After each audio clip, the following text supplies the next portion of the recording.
So let's leave the Batman and move on to Black Adam, which was definitely better.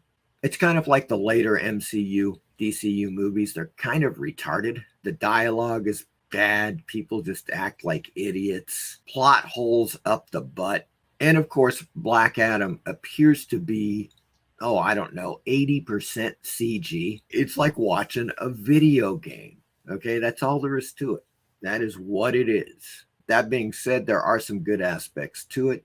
It's well paced. I like the idea of Dr. Fate. I love that character. Now, Dr. Fate is a very old DC character. We're talking circa 1940, folks, when Dr. Fate first burst onto the scene. I would love to see a movie of Dr. Fate based upon the original character, the original Golden Age character. They did a good job with the look of Dr. Fate. Pierce Brosnan did a really fine job as Dr. Fate. I thought the Hawkman outfit looked good. Let's take a little look at one of the trailers. My powers are not a gift, but a curse. Born out of rage.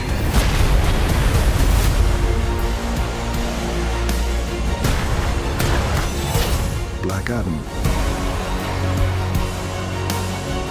You believe you are not worthy. But you have two paths.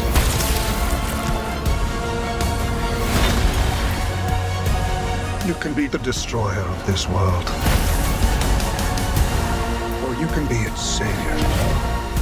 And there you go, folks. That is Black Adam, starring Dwayne "The Rock" Johnson. As it says in the description, after 5,000 years in prison, Black Adam is free.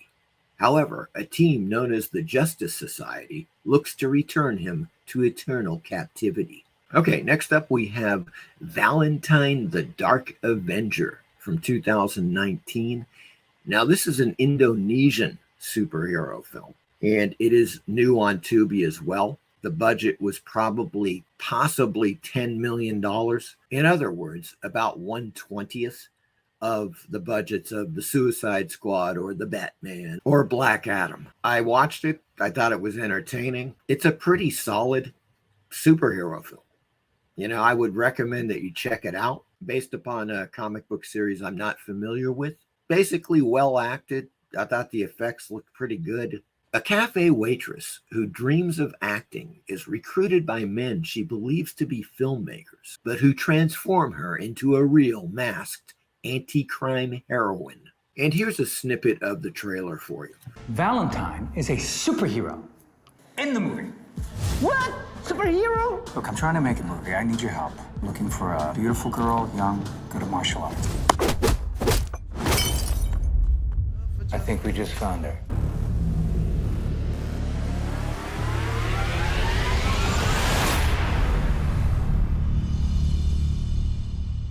Next up, we have a 2017 film called Guardians. This is a film that's available on Tubi, and it has been on Tubi for a while, at least over a year. So it's not new on Tubi, but I thought I would bring it on here as a kind of comparison contrast kind of deal. And the budget of this Russian-made film, which is kind of a takeoff on the X-Men, was $4 million.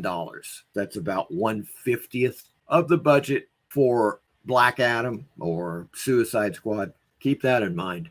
Formed during the Cold War, an elite squad of superheroes return to action when new threats arise that threaten the safety of the world. And here's a little trailer snippet for you. Let me get this straight. I have 2 weeks to search the entire Soviet world to assemble a team of superhumans. A team to stop a supervillain. This team you must assemble is our only hope.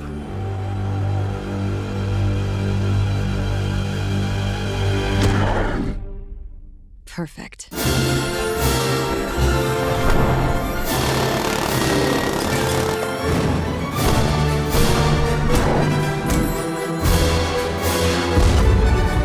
So which superpowers do you still have?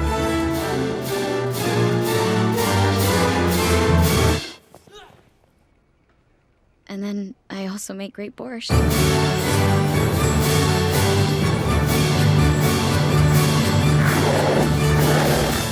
Now, you just watch the trailer. Obviously, the special effects, the CG, is not as fine as the Hollywood CG. Of course it isn't. It's a $4 million freaking movie, folks. But what they did with $4 million, very impressive.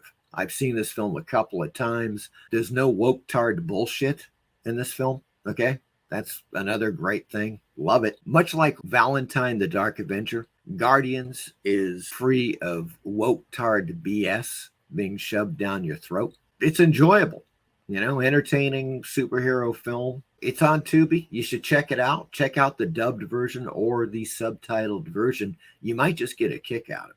Now, last on the list is The Legend of Tarzan from 2016. And as it says in the description, after a long period away, Tarzan finds himself back in Congo, serving as a trade emissary, unaware that his presence has an ulterior motive. Here we are on the IMDb page for The Legend of Tarzan 2016, directed by David Yates, and of course starring Alexander Skarsgård, Rory J. Saper, Christian Stevens, and Margot Robbie as Jane Clayton, John Clayton's wife. I read some of the original Edgar Rice Burroughs Tarzan books many years ago and enjoyed them.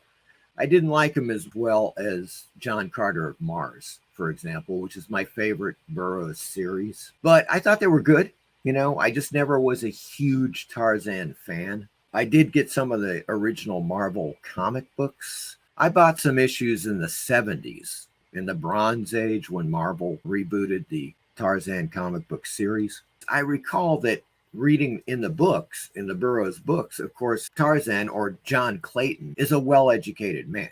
He is not like, me Tarzan, you Jane. That's not what it was, folks. Never was. But of course, in some of the films from the 50s and 60s and so forth, that's exactly what they did. They kind of dumbed him down. But in The Legend of Tarzan, he is like the Burroughs character. And I think Skarsgård does a really great job of portraying John Clayton, aka Tarzan. And it was just refreshing to watch a film where they didn't take the character and just completely obliterate him, and change him into something else. The Legend of Tarzan is well worth watching. I highly recommend it. So I hope you enjoyed this little look at superhero flicks now on Tubi. And as always, please like and subscribe. Thank you.